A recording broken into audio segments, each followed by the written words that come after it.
You know, Jack, here's the unicorn that I talked about with off the top.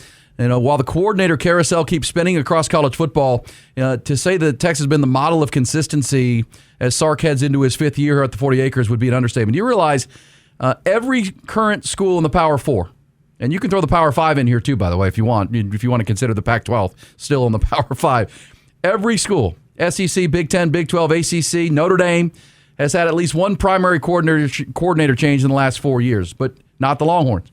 Texas has not. In this year's offseason alone, 13 Big Ten teams changed out at least one coordinator. 10 in the Big 12. ACC had 9. SEC had 6. Notre Dame's last year's national runner-up, of course, brought in Chris Ash to replace Al Golden, who bounced up to the Cincinnati Bengals. And, of course, Ohio State and Ryan Day, after winning the national championship last January, had to replace both coordinators. Chip Kelly bolted to join Pete Carroll's staff with the Vegas Raiders. And Jim Knowles on defense bolted to Penn State for that big money, big gun hire by the conference rival. So, and again, not all this is negative. Sometimes guys they're moving up, they're advancing in their careers. But back here in Austin, there once again was no change. Not a single change at the top of your ecosystem of your coaching staff. Strength and conditioning coordinator Torrey Beckton ran the team's offseason and summer workouts for the fifth straight summer. Yesterday, on the eve of the team's practice at the training camps, we gathered at the Texas facility, and for the fifth straight summer, we met with Pete Kwiatkowski, Jeff Banks, and Kyle Flood. It's the same group year by year. They kind of walk in, hey, everybody, good to see you. And I can't tell you, having been in radio and doing this as long as I have, Jack, that is so rare. Normally, we're meeting new coaches every year. I remember, and look no further in modern football. Look no further to your rivals to the north up there in Norman, Oklahoma. Yeah. Yesterday, Brett Venables, entering his fourth season at Oklahoma, introduced his fourth new offensive coordinator in Ben Arbuckle, introduced his fourth new defensive coordinator, who is himself, because he's now taken the reins after his DC last year. Zach Alley chose to bolt after one season to join Rich Rodriguez's staff in West Virginia. That was kind of a slap in the face, wasn't it? If you think about this, mighty Oklahoma, home of Bud Wilkinson and Barry Switzer and defense, and your defensive coordinator lasts 1 year and leaves you for West Virginia? Ow. Man, that'll sting. That'll sting. Yeah, absolutely. So, a little bit of a different tune in Norman, right? It's very Charlie Strong, Tom Herman-like, where, hey, who's this guy? What's his style going to be like? What's he, up to? And that's why Luke said it perfectly. I know exactly what to expect from these guys. They don't change. And, Kyle Flood was asked yesterday about the consistency. And you can, it's a big deal or not a big deal. You got to make it what it is. But it is unheard of in college football to have this much consistency in the ecosystem and the leadership of your staff. And it's great for the players. Listen to Kyle Flood when asked about what it means to him to be back again. Why do you think y'all stuck together? I can only speak for myself. I think Sark and I now have been together 9 years, and longer than a lot of marriages. I hope not offending anybody in this space right here. So I'm not trying. My wife and I were married 25 years this summer, so I'm doing all right. I'm hanging on tight. But I do think that might be my wife right now. But I do think this. I think that to be with somebody for 9 years, it's so you guys understand. It's a lot more than just the football. It really is. There's a personal connection that we have outside of football that creates a great atmosphere for me to be able to come here to work every day. And certainly from a football standpoint, I know what to expect every day. I know what I need to do to support him as the head coach. I know what I need to do to make sure we get the offense ready to be the best offense we can be. But 9 years, it's more than that. It's much more of a personal connection. All right. So obviously he and Sark go way back, and he was at Alabama. They were with the Atlanta Falcons together. Exactly. I mean, there's a ton of continuity there with those two, and they're close friends. You know that. Also A.J. Milwee, the quarterback's coach, and Jeff Banks came from Alabama, and they're all still together, which means the offense has as much continuity as anything as far as the messaging. And you know what it reminds you of, Jack? I mean, you don't have to go back too far. Well, you got to go back 20 years. Mac Brown, when he got to Texas in 1998, was very big on the old school way of Tom Osborne at Nebraska, and what he saw Joe Paterno at Penn State. You keep your staff together, you keep the continuity. It helps on the recruiting trail when you're building rosters. It doesn't change. And what did that lead to? I mean, over the course of his first 6-7 years at Texas, Mac Brown only lost Carl Reese. Carl Reese, his first defensive coordinator, just retired. He hung him up, and that's when they hired Greg Robinson and brought in Dick Tomey, which really changed some things. But that was it. That was because of a retirement. But they stayed together, and we know what happened in the decade of the 2000s. And we also know what happened after Mack Brown had to fire all those coaches in 2010. The wheels came off because now Mack Brown didn't have his core. And that's one thing you say for Steve Sarkisian. He has his core. The first hire he made when he got to Texas was Pete Kwiatkowski, who he brought in from Washington and, took some early heat because the roster wasn't very good on defense and they weren't very good. But Pete Kwiatkowski now oversees what might be the best defense in the country. He was asked yesterday about the continuity and what it means for him and certainly for the locker room. So, how much does the continuity with the coordinators do you feel like has led to the success of this program? I think that's a big reason. The kids are just comfortable. They know the expectations. They know what to do, how we operate, and I think it's a big reason the guys play like they do. Why do you think y'all stayed together? Because we're all good dudes and we get along and like each other, and everybody's got a little bit of ego, but everybody keeps them in check. We keep it in check, and at the end of the day, it's about trying to do our best to win games and have fun along the process. All right, so a unicorn indeed, Jack. Because just look around college football, and there's probably some good luck involved. No one's come to try to hire Pete Kwiatkowski to be a head coach. Same time, he doesn't really want to be a head coach. Yeah, he's happy calling defense and living in Austin and making real good money running the Texas defense. Kyle Flood's been a head coach before at Rutgers. He probably could have an opportunity, but they're both of those guys are long in their careers. And, as we know, living in Austin's pretty good.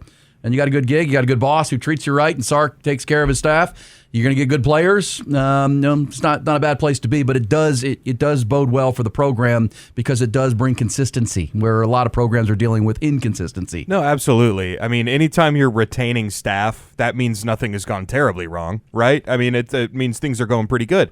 And either maybe Sark identified this in his OC and his DC, or maybe it was just, kind of a fortuitous thing that those guys are happy and content to be in that lane of Pete Kwiatkowski's like, I'm just going to do defense and be really good at it. And Luke, you were there yesterday. There's just a sense of unfinished work. There's a job to be done. We haven't gotten there yet. And maybe after, if they win a national championship at some point in the next couple of years, they could see some tail off. But at the same time, there is just a head down, grind it out. We still haven't gotten there. And that's the goal so it's a united front of.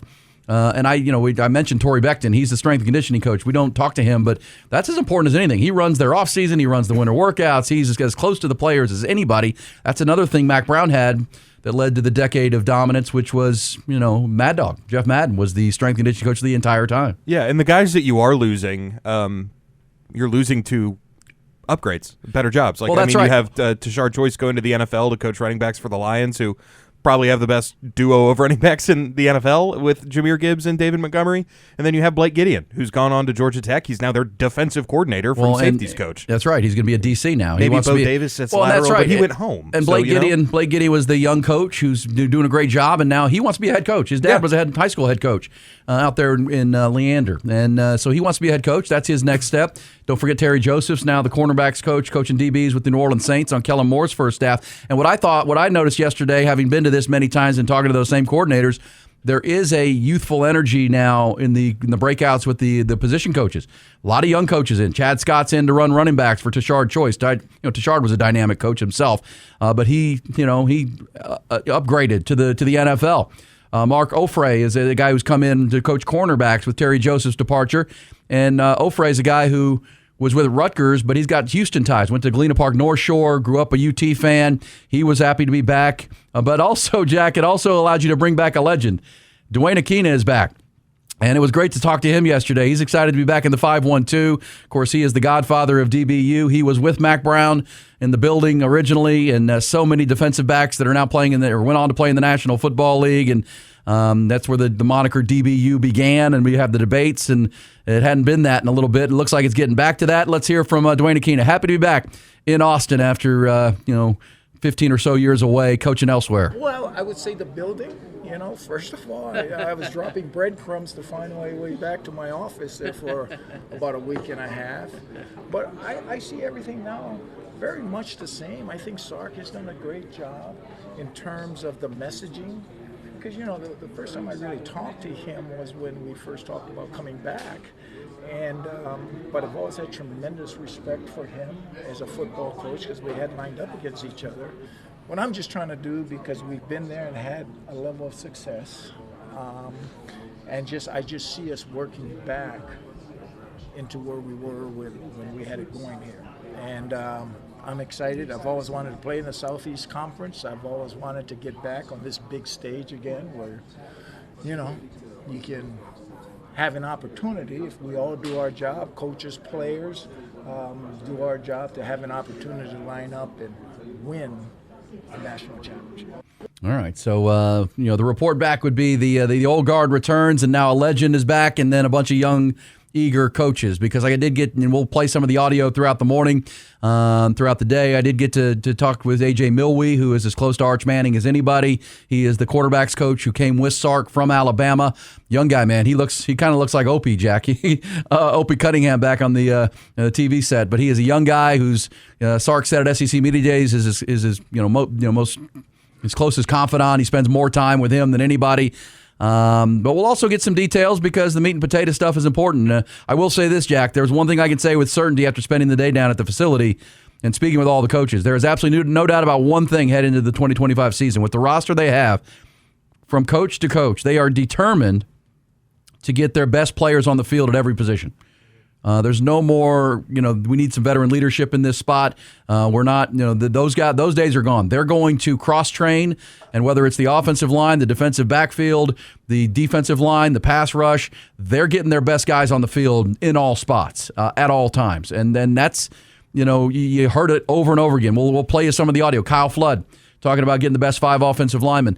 So much so that in the defensive backfield, Dwayne Akina and Mark Ofrey talked about, and the new star coach said, Michael Taft's been working out at Star. That we want to put the best 5 guys out there and to be able to match up positionally, depending on what the matchup is, what a team's strength is. We can put the best matchup against that on the football field. That's where they are with the talent in the program and the leadership and the culture that's been built. A lot of the first few years were spent building that culture, getting the right people, the leadership, who's buying in. Well, that's all baked in now. And now it's about getting the best guys at every position. That we learned this yesterday, that Brad Spence, the Arkansas transfer, is exclusively playing edge now. Yeah. He's not going to play linebacker. But Trey Moore is going to stand up and play some more linebacker in addition to his role as a pass rusher. Michael Taft's working out at the star position, which, he started his career as a star, but then backed up to the deep safety. But they like Jelani McDonald, and they like, Derrick Henry, or Derrick Williams so much in the back end that, Jalen Gilbo's competing for the opposite corner, opposite Manny Muhammad. They're just going to have competition with a really talented roster, youth and experience. We're putting our best 5 on the floor, on the field, and that's across the board. I heard it from coach after coach. Whoever wins the job over the next 2 to 3 weeks in camp will be playing. But also, I think it's important. They're looking big picture, positional matchups per opponent to be able to put the best. Okay, what's going to work best against this defense, against this team, against this offense? That is where Texas is as a roster right now. They're deep, they're talented, and they got a lot of good players. Yeah, now it's about getting them on the field. And now it sounds like across the board, you just mentioned a word that you like, alignment, shared vision, from top to bottom with all these coaches. That's the definition of leadership. If I love this mentality. I was a student in the Tom Herman eras where it was like, hey, if you're good enough, you're old enough. Like Bijan Robinson didn't really play his freshman year. That's ridiculous. That would not happen now. Well, you said I say shared vision. That's stolen directly from Steve Jobs, the legendary Steve Jobs, who was asked, "What's your definition of leadership?" and he said, "Shared vision." When you can get a group of people that have the exact same vision and the exact same goal, and all come together to work towards it, that's leadership. And if you have guys or people in your building that don't have that vision, then they got to go. They just got to go because it's got to be a united front with exactly one goal. And you'll do great things. And that's where I think Sark has built this thing, and it was on evident yesterday. And obviously that sounds like Homer radio at some level, but it's just my report back to you, because you know this, Jack. I've gone down to those things many times and been like, oh God. I'm not sure what's going on here. But that was you can tell there's a lot of optimism in the building, without a doubt. But there were Charlie Strong years and Tom Herman years where you'd go to that exact type of event and be like, man, this thing is spinning in a bad direction. Not the case at Texas right now. It's as rock solid as it can be.